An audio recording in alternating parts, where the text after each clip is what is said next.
मला त्यांनी येऊन सगळ्या गोष्टी सांगितल्या आता इथे. प्रश्न असा आहे की अजित पवार गेल्यानंतर अनेक संशयाची भूतं ही अजूनही फिरतायत त्या सगळ्या गोष्टीच्या अपघाताच्या मागे. मध्यंतरी मी कोणाशी तरी बोललो होतो की अपघात हा धोक्याने झाला का धोक्याने झाला हे अजूनपर्यंत महाराष्ट्राला समजत नाहीये. आणि अशा सगळ्या परिस्थितीमध्ये त्यांनी मला येऊन सगळ्या त्या टेक्निकल गोष्टी सांगितल्या ज्या त्यांनी पत्रकार परिषदेमध्ये पण सांगितल्या होत्या. मला त्या सगळ्या त्यांच्या बोलण्यातनं मला फक्त एकच गोष्ट जाणवली आणि ती म्हणजे त्यांनी 3 ठिकाणी FIR करण्याचा प्रयत्न केला आणि 3 ठिकाणी FIR करण्याचा प्रयत्न केल्यानंतर 3ही ठिकाणी सरकारकडनं FIR घेतले गेले नाहीत. म्हणजे त्या पोलीस स्टेशनला सांगितलं गेलं की ते FIR घ्यायची नाही. मला इथेच जास्ती मला संशयाची सुई ज्याला आपण म्हणतो की बाबा इथे सरकारला असं का वाटतंय किंवा पोलीस स्टेशनला का घेऊ देत नाही. म्हणजे ज्यावेळेला ते मरीन ड्राईव्हवरती गेले त्या पोलीस स्टेशनला गेल्यानंतर तिथे तिथले जे कोणी अधिकारी होते ते त्यांचा FIR लिहून घेत होते, टाईप करत होते आणि टाईप करत असताना इतक्यात DCP आले तिथले आणि त्यांनी सांगितलं की नाही FIR लिहून नाही घ्यायचं म्हणून. तर हे कशासाठी आहे मला असं वाटतं याची उत्तरं जर समजा काही नसेल त्या तो निव्वळ अपघात असेल, जर तो घातपात नसेल, पण जर समजा त्यांच्या घरच्यांनाच कोणाला तरी जर समजा त्याबद्दल जर समजा काही संशय असेल किंवा चौकशी नीट व्हावी यासाठीचा तो समजा FIR त्यांनी जर त्यांना करायचा असेल तर त्याला अडथळे सरकारकडनं का आणले जात आहेत.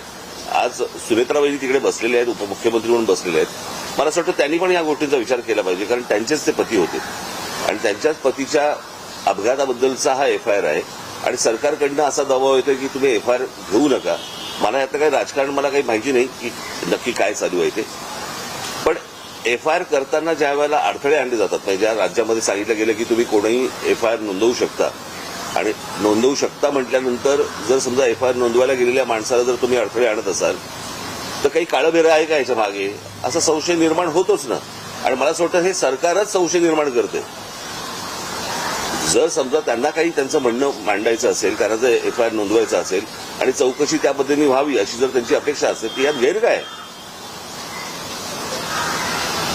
आणि म्हणून मला असं वाटतं की ह्या गोष्टीकडे जास्ती गांभीर्याने पाहिलं पाहिजे आणि मला असं वाटतं सरकारने या गोष्टींची उत्तरं त्यांना दिली पाहिजे. सोबतच CBI आणि CIDची चौकशी तेही कुठपर्यंत आले अजून. CBI चौकशी जी आहे मला असं वाटतं तर ब्लॅक बॉक्सचं पण अजूनपर्यंत काही कळलेलं नाही काय झालं आणि काय नाही ते. म्हणजे किती विमान कितीही डिस्ट्रॉय झालं तरी ब्लॅक बॉक्स हा कधी डिस्ट्रॉय होत नसतो. त्याचंही काय झालं अजूनपर्यंत समजत नाहीये आणि नक्की सरकार मला असं वाटतं की हे संशयाची भूतं नाचवते या सगळ्या गोष्टींच्या मागे. आता याचं काय त्यांना त्याच्यातलं काय राजकारण आहे मला काही माहिती नाही. माझा सोपा फक्त एकच गोष्ट होती की FIR नोंदवून का नाही घेतलं जात आणि तो नोंदवून नये याच्यासाठी सरकार का प्रयत्न करतं याची फक्त उत्तर सरकारने द्यावी. रोहित पवार वारंवार असं म्हणतात की ही जी तक्रार आहे त्यांना ती DGCA आणि त्याचबरोबर माझं तेच म्हणणं आहे तो टेक्निकल पार्ट सोडून द्या तुम्ही. एकदा FIR नोंदवला गेल्यानंतर त्याच्यामध्ये ज्या प्रकारच्या गोष्टी ते सांगितल्या जातील त्याप्रमाणे चौकशी व्हावी. सोपं आहे. अहवाल सुद्धा प्रतीक्षेत आहे कारण 1 महिन्याच्या आत आम्ही अहवाल देऊ असं सांगितलं गेलं होतं अपघातानंतर. त्या सगळ्या गोष्टी बाजूला सोडा सरकारच्या. FIR नोंदवून का नाही घेतला जात आहे एवढ्या गोष्टींचं फक्त उत्तर सरकारने द्यावं. 3 ठिकाणी प्रयत्न करून पण जर समजा नोंदवून घेतले जात नसतील आणि पोलीस स्टेशनवरती जर समजा तुम्ही दबाव टाकत असाल की नोंदवून घ्यायचा नाही म्हणून तर हे कशासाठी आहे ते कळलं पाहिजे. मला असं वाटतं महाराष्ट्राला कळलं पाहिजे. रोहित पवार आमदार आहेत आणि अजित पवारांच्या मृत्यू प्रकरणात ते FIR नोंदवू पाहत आहेत.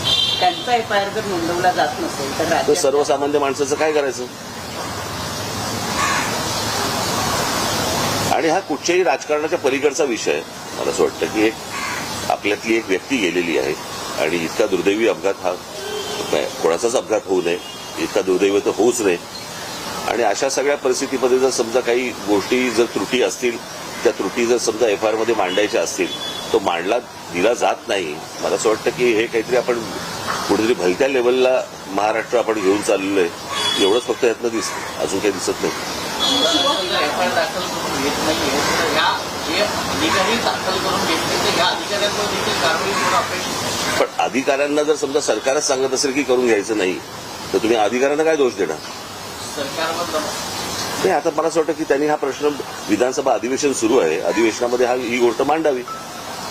उद्या लोकसभेचं अधिवेशन सुरू होईल त्यावेळेला मला असं वाटतं राष्ट्रवादीच्या खासदारांनी ते प्रश्न तिकडे उपस्थित करावेत. मला एवढंच फक्त परत सरते शेवटी म्हणायचं सरकारी दबावामुळे एफआयआर जर नोंदवला जात नसेल तेही अजित पवारांसारख्या व्यक्तीसाठी तर याच्यात काय नेमकं काळबेरं आहे ते मला असं वाटतं सरकारला सांगावं तर लागेलच निश्चित. 1 महिना होत आला प्राथमिक अहवाल सुद्धा सादर झाला. अजून सादर झालं नाही. तर त्याच्यामुळेच काय होतंय की त्या असल्या सर्व गोष्टींमुळे संशयाची भूतं नाचवली जात आहेत किंवा नाचत आहेत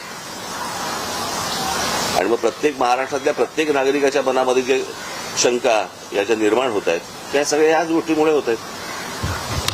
ठीक आहे.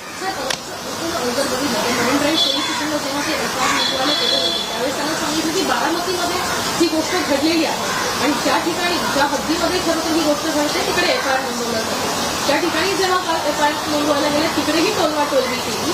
मी तेच बोलतोय ना, मला असं वाटतं 3 ठिकाणी त्यांनी केलं प्रयत्न, 3 ठिकाणी प्रयत्न केला आणि 3 ठिकाणी जर समजा नकार दिला जात असेल तर मला असं वाटतं की त्या काय शासकीय ती जी काही यंत्रणा आहे त्या यंत्रणेवरती दबाव आहे. आणि त्यातल्या सगळ्यात महत्वाचं म्हणजे या गोष्टींबद्दल सुनेत्रा वहिनी बोलल्या पाहिजे. मुख्यमंत्री तर बोललेच पाहिजे पण सुनेत्रा वहिनी देखील बोलल्या पाहिजे.